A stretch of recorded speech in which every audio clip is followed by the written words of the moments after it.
Section 1. The First Dawn. Africa's Ancient Heartbeat. The Next Africa by Jake Bright and Aubrey Hruby. Let's start at the very beginning. The very beginning. Before your great-great-great-grandmother's favorite recipe.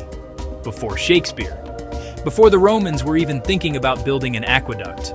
We're talking about the dawn of humanity itself. Right here, in Africa.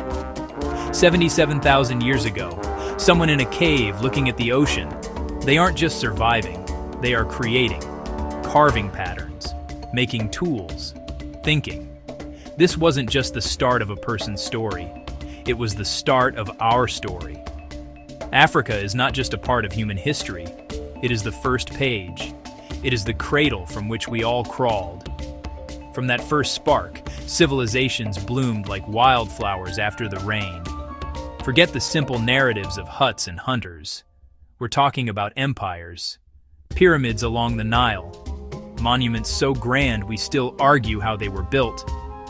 But it wasn't just Egypt, the kingdom of Kush with powerful queens, the great stone walls of Great Zimbabwe. Section 2. A Shadow Falls.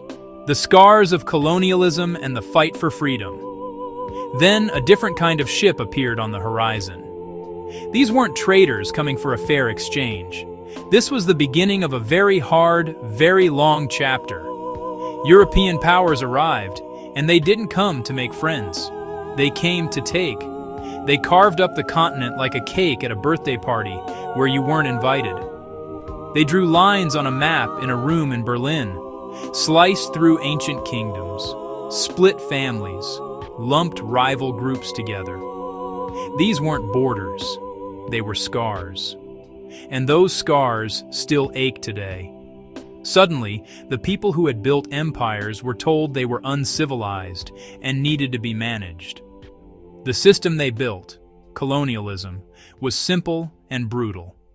It was designed to extract. They took the diamonds, the gold, the rubber, the cotton. They took the people. The economies were rewired to serve factories thousands of miles away, shipping raw materials out and importing finished goods back at a higher price. Section 3, the digital drumbeat, a continent leaps forward. Now, let's fast forward. After the long fight for political freedom, a new revolution began, one that didn't use guns but used something you probably have in your pocket right now, a mobile phone. For millions of Africans, the first time they ever logged onto the internet wasn't on a clunky desktop computer in an office. It was on a small, handheld device. The mobile phone didn't just connect people, it leapfrogged entire stages of development. Why lay expensive landlines across vast distances when a cell tower can connect a whole village? This wasn't just catching up, it was finding a shortcut to the future. This technological leap has been a game changer. Suddenly, a farmer in a remote part of Kenya can check market prices for his crops on his phone, ensuring he gets a fair deal. A pregnant woman in rural Nigeria can receive vital health advice via text messages from a clinic miles away. And then, there's mobile money. Services like M-Pesa in Kenya completely transformed banking. People who had never had a bank account could now send and receive money, pay bills, get small loans, all with a few taps on a basic phone. It democratized finance, putting economic power directly into the hands of millions. Lagos, Nairobi, Cape Town, Kigali. They've become innovation hubs, Africa's own versions of Silicon Valley, but with a uniquely African flavor. Section 4. The Hurdles. Ahead. Facing the continent's big problems. Okay, so the digital revolution is exciting. The potential is massive. But let's be real, it's not all smooth sailing. You can't download a paved road. You can't create a stable power grid with an app. Africa faces some very large, very real challenges that stand in the way of this bright future. These aren't small bumps in the road, they're mountains that need to be moved. And we have to be honest about them if we're going to overcome them. Ignoring them is like trying to build a skyscraper on a shaky foundation. It's just not going to work. First, let's talk about the basics. Infrastructure is a huge one. Many parts of the continent still struggle with a lack of reliable electricity. You can't run a tech hub if the power cuts out every few hours. Clean water sanitation. Then there's the digital divide. While cities are buzzing with high-speed internet, vast rural areas are left in the digital dark. Slow connections, no connection at all. This creates a two-tier continent where opportunity is determined by your zip code. Section 5, Agenda 2063, Crafting a United and Prosperous Future.